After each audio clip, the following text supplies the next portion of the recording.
At 1447 on August 18, 1944, Lieutenant Royce Priest watched his squadron commander's P-51 Mustang erupt in flames over occupied France. Black smoke poured from the fighter's engine as the crippled aircraft dropped toward a wheat field barely 20 meters behind German lines. Priest's hands tightened around the control stick as he watched the burning aircraft lose altitude. He was only 21 years old. He had been flying combat missions for just 2 months. And the man he admired more than anyone in the squadron was about to become a prisoner of war. Major Bert Marshall had been leading the 4-ship formation on what should have been a routine low-altitude strafing mission. But the Germans had prepared a trap. Hidden beside a railway siding near a small French town, they had disguised an anti-aircraft battery inside a rail car. From the air it looked harmless. Just another boxcar sitting on a quiet stretch of track. But as the American fighters approached, the sides of the cars suddenly dropped open. Inside were 20mm and 40mm anti-aircraft guns already trained on the incoming aircraft. The ambush erupted at point-blank range. Shells burst through the sky with brutal precision. The formation barely had time to react. Major Marshall's Mustang took a direct hit just below the exhaust stack. Another round slammed into the radiator scoop beneath the fuselage. The aircraft instantly began bleeding coolant into the slipstream. White vapor streamed behind the fighter as the engine temperature began climbing toward catastrophic failure. Priest saw the moment Marshall realized the situation was hopeless. The Mustang dipped sharply as the Major tried to keep control. Flames licked across the cowling. The aircraft was dying. By the summer of 1944, scenes like this had become increasingly common over occupied Europe. The 8th Air Force had achieved air superiority in many areas, but German anti-aircraft units had adapted quickly. They had become masters of concealment. Gun crews hid their batteries in haystacks, inside barns, beneath camouflage nets, and even inside vehicles marked with Red Cross symbols. Low-altitude strafing missions had become extremely dangerous. American pilots flying at treetop level often flew directly into invisible walls of flak. In the 2 months before this mission alone, the 355th Fighter Group had lost 17 pilots. Some were killed instantly when their aircraft exploded in the air. Others managed crash landings in enemy territory only to be captured within minutes by German patrols. Most of those captured spent the rest of the war in Stalag Luft prisoner-of-war camps deep inside Germany. A few pilots simply vanished. Their aircraft went down behind enemy lines and no one ever learned what had happened to them. Major Marshall was never supposed to be flying this mission. As commander of the 354th Fighter Squadron, he could have assigned the operation to one of his flight leaders. But Marshall had never been the kind of officer who stayed safely behind his desk. He believed leaders should fly at the front of every mission. That belief had earned him enormous respect among the pilots under his command. It had also helped make him one of the fastest rising officers in the fighter group. Marshall had joined the squadron only 2 months earlier. When he arrived in early June, he had barely 3 hours of flight time in the P-51 Mustang. Before that, he had been flying the older P-40 Warhawk. Despite the transition, his combat record quickly became legendary within the group. His second combat mission had taken place on June 6, 1944. Today, while Allied forces stormed the beaches of Normandy below, Marshall engaged German aircraft over the invasion fleet.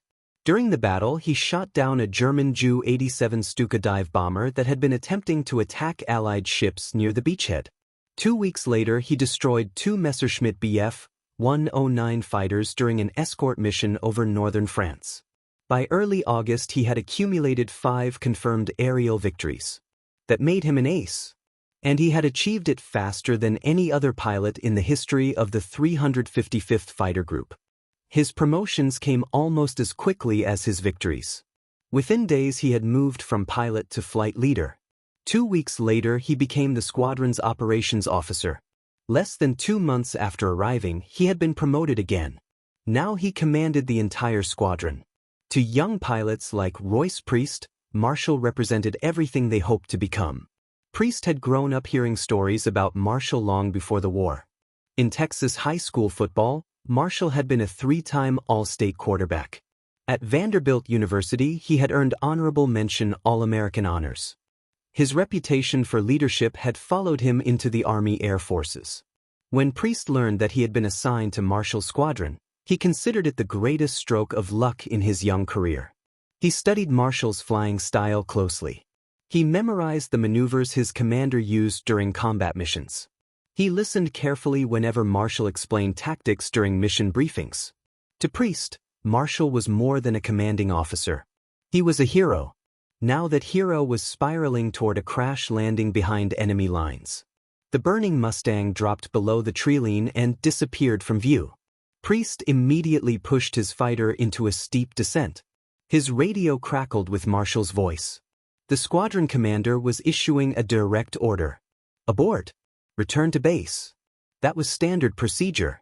When a pilot went down behind enemy lines, the rest of the flight was supposed to note the crash location and report the coordinates to search and rescue teams. Attempting to retrieve a downed pilot was not just discouraged. It was considered impossible. The P-51 Mustang was a single-seat fighter. There was no room for passengers. No training existed for landing in enemy territory to pick up a fellow pilot. Priest's hand hovered over the radio switch. He could acknowledge the order and turn back toward England. He could follow regulations. He could leave his commander to German capture. But as the wheat fields of France rushed up toward him, Priest realized something. He had already made his decision. Marshall had taught him everything he knew about survival in the air. Marshall had trusted him to fly in his formation. Marshall had risked his own life countless times leading missions from the front. Priest could not abandon him now. Below him stretched miles of golden wheat fields swaying in the summer wind. Somewhere beyond the trees, Marshall's burning aircraft had crashed. Priest scanned the landscape rapidly. He needed a place to land. But the P-51 Mustang had never been designed for something like this. The aircraft's powerful Packard-built Merlin engine depended on a delicate cooling system housed in the radiator scoop beneath the fuselage. Any obstruction taller than half a meter could rupture the cooling system and destroy the engine. The landing gear had been designed for prepared runways, not farmland. A hidden ditch or rock could collapse a landing strut and flip the aircraft upside down. Still, Priest kept descending. The treeline rushed past beneath his wings. Beyond it, he spotted the crash site. Smoke rose from a small section of woodland where Marshall's Mustang had gone down. Nearby stretched a long wheat field. It looked barely large enough, but it was the only chance. Priest lowered his landing flaps. He reduced his airspeed carefully. 90 miles per hour. 85. The nose of the Mustang blocked most of his forward view during the descent. He had to lean sideways inside the cockpit, judging his altitude by watching the wheat rush past beneath the wing. The wheels struck the ground harder than he expected. The aircraft bounced once. Then again. Finally it settled into the soft earth as the tall wheat whipped violently against the fuselage. Priest pushed hard on the brakes. The Mustang slowed gradually. The ground beneath the wheels felt uneven and unpredictable. For a moment he feared the aircraft might flip forward. But after several hundred yards, it finally shuddered to a stop. Priest turned the fighter quickly so it faced the direction he had come from. If he managed to take off again, he would need every meter of open field ahead of him. The engine continued rumbling at idle power. Above him, the remaining two pilots from the formation circled nervously. They had watched the landing with disbelief. Now they scanned the countryside for German patrols. The answer came quickly. A military truck appeared on a dirt road less than a kilometer away. It was heading directly toward the wheat field. And that meant German soldiers were already on their way. Priest climbed up slightly inside the cockpit, searching the treeline for any sign of Marshall. Seconds passed. Then a minute. Nothing moved. The pilots overhead began their first strafing run against the approaching truck. Machine gun fire ripped across the road. The vehicle burst into flames and rolled into a ditch. But more German patrols were already approaching from other directions. The clock had started. Priest gripped the edge of the cockpit and stared toward the woods. If Marshall did not appear soon, the entire rescue would become impossible. Then finally, a figure emerged from the treeline. Major Bert Marshall was running toward the aircraft. Major Bert Marshall burst out of the tree line at a full sprint, his flight suit streaked with soot and oil from the burning wreckage he had left behind. From the cockpit, Royce Priest could see the anger on his commander's face even before he reached the aircraft. Marshall wasn't waving in relief. He was waving in frustration. His arms cut through the air in sharp motions, signaling Priest to leave immediately. The message was unmistakable. Take off. Go home. Priest shook his head inside the cockpit even though Marshall could not hear him. The decision had already been made the moment he landed. He was not leaving France without his squadron commander. Marshall slowed his run when he reached the edge of the wheat field. For a moment he simply stared at the Mustang sitting impossibly in the middle of the grain. Then he began shouting again, pointing back toward the horizon. Priest understood every word without hearing them. German patrols were coming. And Marshall knew exactly how impossible this rescue attempt was. But Priest climbed out of the cockpit anyway. He stood on the wing of the Mustang and quickly unstrapped his parachute harness. The bulky pack dropped onto the metal wing with a heavy thud. Then he reached behind the seat and pulled out his inflatable survival dinghy. He tossed it into the wheat beside the aircraft. Without the parachute he could not bail out. Without the dinghy he would drown if the engine failed over the English Channel. The message was clear. He had removed every option except one. They were leaving together. Marshall stopped running. For a second he simply stared at the discarded equipment lying on the wing. The anger on his face faded. Now he understood. Behind him, movement appeared in the wheat field. German soldiers were advancing. Their steel helmets bobbed above the grain as they pushed forward cautiously with rifles raised. The two Mustangs overhead rolled into another attack run. 6.50 caliber machine guns from each aircraft tore through the wheat, scattering the approaching soldiers and buying precious seconds. Marshall didn't hesitate anymore. He sprinted the remaining distance and grabbed the wing of the aircraft. Up close, the problem became obvious. The cockpit of a P-51 Mustang had been built for one pilot. The narrow space measured just over 3 feet wide. Inside it were the control stick, the instrument panel, the seat armor, and the canopy frame pressing down from above. There was barely room for one fully equipped pilot. Now 2 men were about to try to fit inside. Marshall climbed onto the wing first. He lowered himself carefully into the cockpit and slid downward until his back pressed against the armored seat plate. His legs stretched forward beneath the instrument panel. There was barely enough space to move the control stick. Royce Priest climbed in after him. There was no graceful way to do it. He settled directly onto Marshall's lap, turning slightly so his legs straddled his commander's thighs. Their bodies were pressed together so tightly that they could barely move their arms. The control stick rose between Priest's knees. Marshall's chest pressed against Priest's back. Their helmets nearly touched the canopy glass above them. Priest pulled the canopy down. It clicked shut with barely an inch of clearance above his helmet. Inside the cockpit the heat instantly became unbearable. The greenhouse canopy trapped the August sunlight. Sweat began soaking through both pilots' flight suits almost immediately. Neither man spoke. They didn't need to. German soldiers were now clearly visible less than 200 yards away. Priest pushed the throttle forward. The Packard-built Merlin engine roared to life with full power. The aircraft began rolling through the wheat field. At first the Mustang barely moved. The combined weight of 2 pilots, fuel, and ammunition pushed the aircraft far beyond its intended limits. The soft ground dragged against the landing gear. The wheels sank slightly into the earth. Priest watched the airspeed indicator climb painfully slowly. 50 miles per hour. 60. 70. The wheat battered the underside of the aircraft and slammed into the radiator scoop beneath the fuselage. The trees at the far end of the field rushed toward them. Priest knew a normal P-51 required roughly 100 miles per hour to lift off safely. With the extra weight, he estimated they would need at least 115. The airspeed needle crept upward. 85. 90. The trees were now dangerously close. Marshall could see them rushing toward the canopy. But there was no room to help control the aircraft. He could only sit frozen beneath Priest's weight, unable even to shift his legs. 95 miles per hour. Priest pulled back gently on the control stick. For a terrifying moment nothing happened. Then the wheels lifted from the ground. The Mustang staggered into the air like a wounded bird. The stall warning horn screamed. The aircraft barely climbed.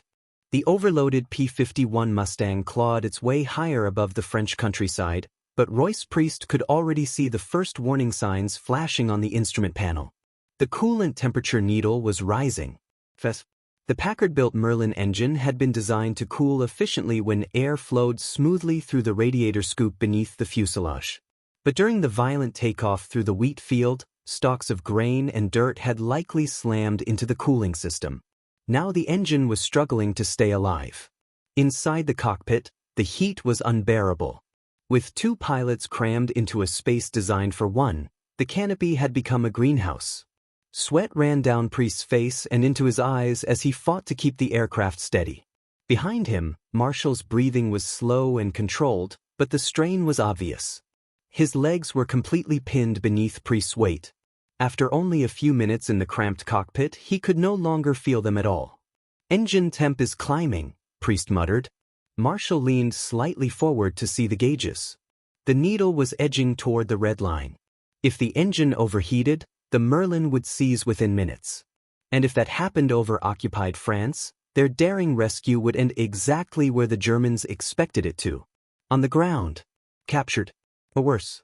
Above them, the two escort Mustangs circled protectively. The pilots in those aircraft were watching the situation unfold with disbelief. They had never seen anything like it. A single-seat fighter carrying two men was unheard of. Every maneuver Priest made had to be careful and gentle. Too sharp a turn could stall the aircraft. Too much throttle would overheat the engine. Too little power and they would lose altitude over German territory. It was a balancing act between physics and survival. Below them stretched miles of farmland divided by narrow roads, hedgerows, and small villages. To anyone on the ground, the sight must have been unbelievable. A lone American fighter limping across the sky while two others guarded it like loyal wingmen. But the danger wasn't just mechanical failure. German fighters were still active across northern France. Messerschmitt Bf-109s and Focke-Wulf Fw-190s frequently patrolled the area looking for isolated Allied aircraft. If enemy fighters appeared now, Priest would have almost no chance of defending himself. The extra weight made the Mustang sluggish. Dogfighting would be impossible. He could only hope the escort pilots would handle any threat that appeared. Marshall kept scanning the horizon through the canopy. Minutes passed. Then nearly 20. The coast of France was still far away. Priest wiped sweat from his eyes and glanced again at the temperature gauge. It had climbed even higher. The needle was now touching the red zone. The Merlin engine began to vibrate slightly through the airframe. Marshall saw it too. "If that engine cooks, we're finished," he said quietly. Priest knew he had to reduce power. But slowing down too much could be just as dangerous. The overloaded aircraft might not stay airborne. He eased the throttle back slightly. The engine noise softened. The aircraft lost a little speed but continued climbing slowly. The temperature needle stabilized for a moment, then began creeping upward again. Behind them, the escort fighters suddenly shifted formation. One pilot's voice crackled over the radio. "Bandits possible at 10 o'clock. Priest's stomach tightened. "Enemy fighters." Marshall twisted slightly to look through the canopy. Far in the distance, small black dots appeared against the sky. German aircraft. For several seconds everyone held their breath. The escort pilots broke formation and accelerated toward the approaching shapes. The two Mustangs streaked forward like hunting hawks. Priest watched helplessly. If a dogfight started, he could only continue flying straight and hope they survived the chaos. The distant shapes grew larger. But then something unexpected happened. The German aircraft turned away. Perhaps the enemy pilots believed they were approaching a larger Allied formation.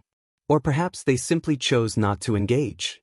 Whatever the reason, the threat vanished as quickly as it appeared. The escort fighters returned to position beside Priest's overloaded Mustang. The radio crackled again. "Looks like they don't want to play today." Inside the cramped cockpit, Marshall allowed himself the first small smile since the rescue began. But the hardest part of the journey was still ahead. The English Channel. Nearly 30 miles of cold gray water stretched between France and England. If the Merlin engine failed there, Priest would have to ditch the aircraft in the sea. Normally, a pilot could rely on his survival dinghy. But Priest had thrown it out in the wheat field. Without it, both men would be floating in open water wearing heavy flight gear. Even if rescue aircraft spotted them quickly, the freezing water could kill within minutes. Priest focused on the horizon. Finally, after what felt like hours, a faint blue line appeared ahead. The coastline. They were nearing the channel. Behind them, France slowly disappeared beneath a haze of distance and summer heat. Priest felt a small wave of relief. But the engine temperature needle jumped again. The Merlin coughed once. Then again. Marshall's voice was calm but urgent. "Keep her smooth. Don't push it." Priest nodded even though Marshall could barely see the motion.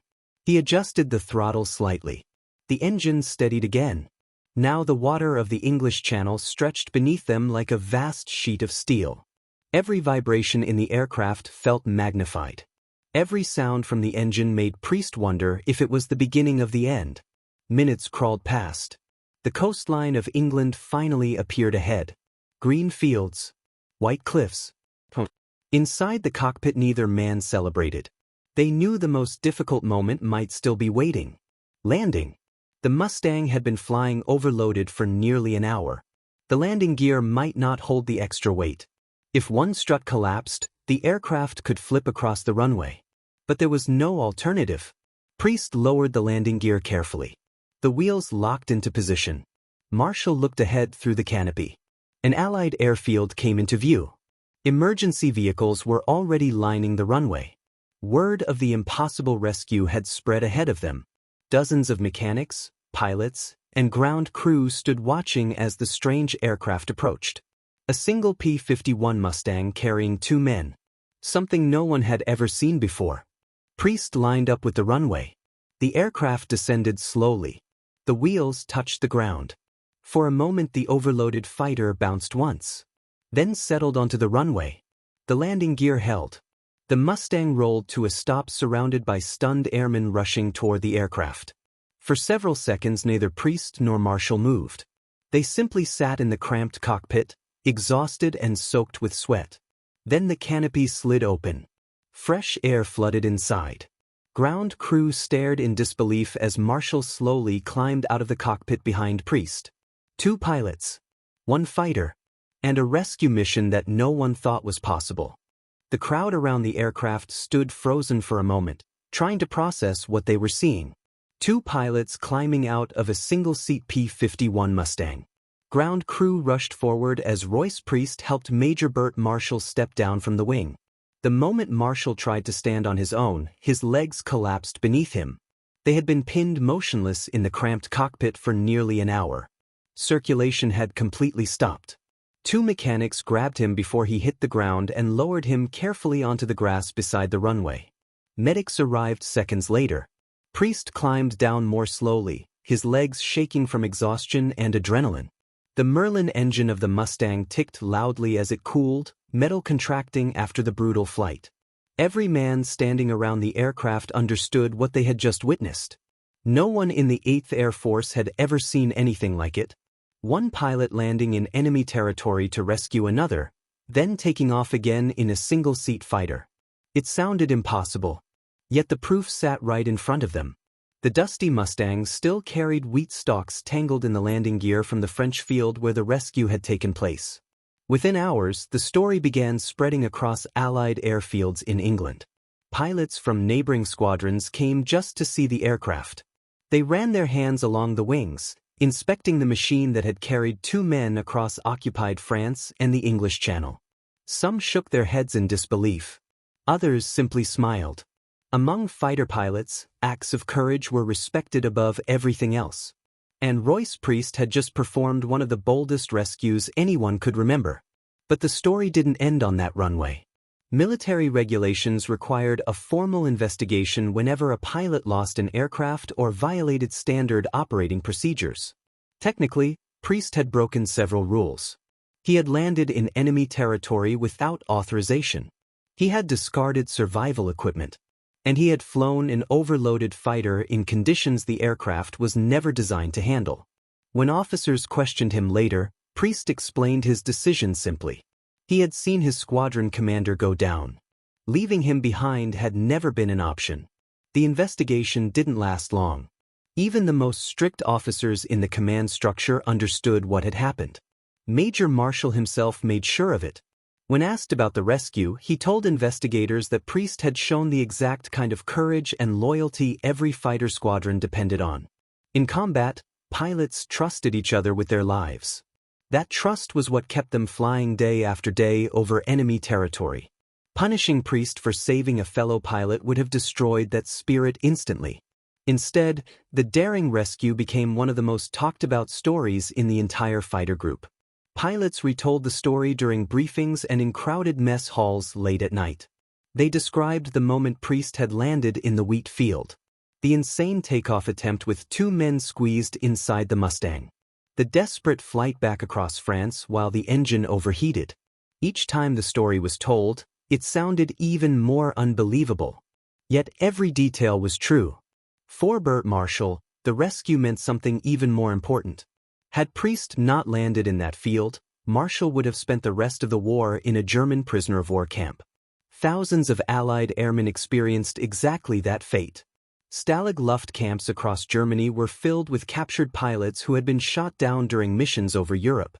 Some remained prisoners for years. Others never made it home at all. Marshall avoided that fate because one young pilot refused to abandon him. Royce Priest continued flying combat missions after the rescue. Like many fighter pilots of the Second World War, he rarely spoke about what he had done. To him, the mission had not been about heroism. It had simply been about loyalty. In the skies over Europe, that loyalty meant everything. Every pilot understood the risks each time they climbed into the cockpit of their fighter. Enemy flak. German interceptors. Mechanical failure hundreds of miles from friendly territory. Any of those dangers could bring a mission to a sudden end. But they also understood something else. If one of them went down, the others would do everything possible to help. Even if the chances were nearly impossible. Even if it meant landing a fighter plane in the middle of a wheat field behind enemy lines. The war continued for many months after that August afternoon in 1944. Thousands of missions were flown. Hundreds of aircraft were lost. But among the pilots of the 8th Air Force, the story of Royce Priest and Bert Marshall was never forgotten. It became a reminder of what courage looked like when it mattered most. Not the loud kind of courage that filled newspapers and headlines, but the quiet decision made in a cockpit high above enemy territory. A decision made in seconds. The choice to turn back, or to land and bring a friend home. On that day in France, Royce Priest made the choice that few pilots would ever dare attempt. And because of it, 2 men returned from a mission that should have ended very differently.